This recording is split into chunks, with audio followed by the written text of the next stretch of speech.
Hi, I'm Kevin Cornerman. I'm going to go over the papers that we offer here. First we have glossy, matte, deep matte,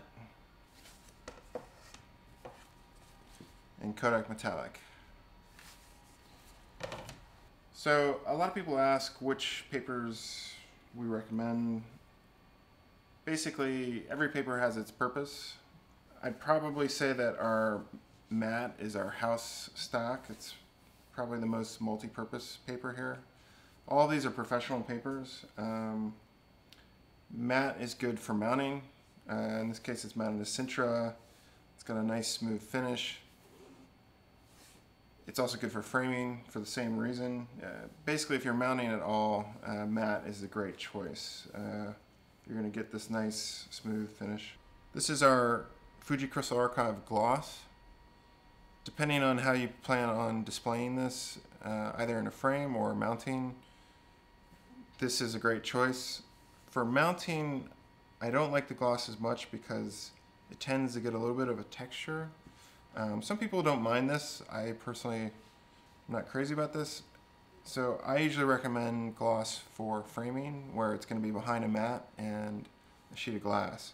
The matte is going to basically keep the glass away from the print, and because it's being matted, you won't see a texture. It's also recommended for portfolios. If it's going behind a sleeve, gloss is a good choice. This is the Fuji Crystal Archive Deep Matte. What's unique about this paper is it has absolutely no sheen, so if you compare it with the regular matte, which has a little bit of a sheen, this has no sheen, no reflection. Because it's photographic, the color is made up of dyes, so it's a very unique paper. You don't see this zero reflection in a photographic paper very often. So for those reasons, this has a unique look to it, and it's very popular. Next to the matte, this is probably our next most popular paper. I like this paper a lot. This is the Kodak Endura Metallic. It gets its name metallic because of its white. It has a bit of a pearlescent and iridescent quality to it. Very popular paper. When mounted, it can pick up a little bit of a texture, but not as much as the regular gloss because it's a little heavier of a paper. So if you like glossy paper, this is a good choice, especially when mounting. Popular paper, unique look about it.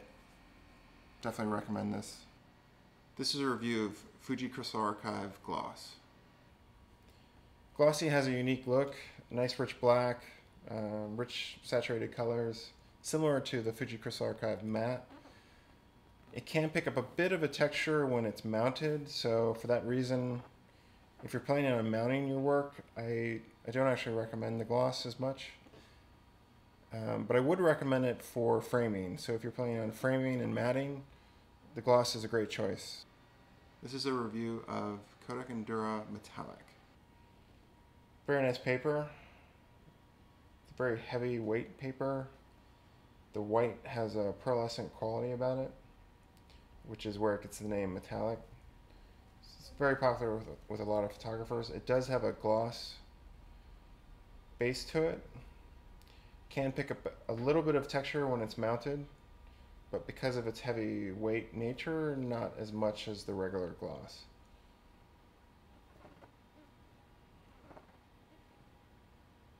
I like this paper a lot. This is a review of Fuji Crystal Archive Deep Matte. As its name suggests, it's a heavy matte paper, so it has absolutely no sheen to it. If I compare it with the regular matte, you'll see there's a bit of a sheen that you don't see with the deep matte.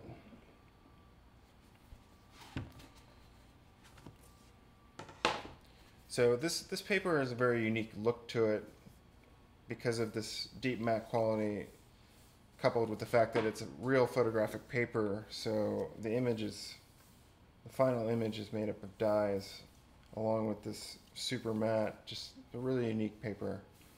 Saturated colors look really beautiful in this paper.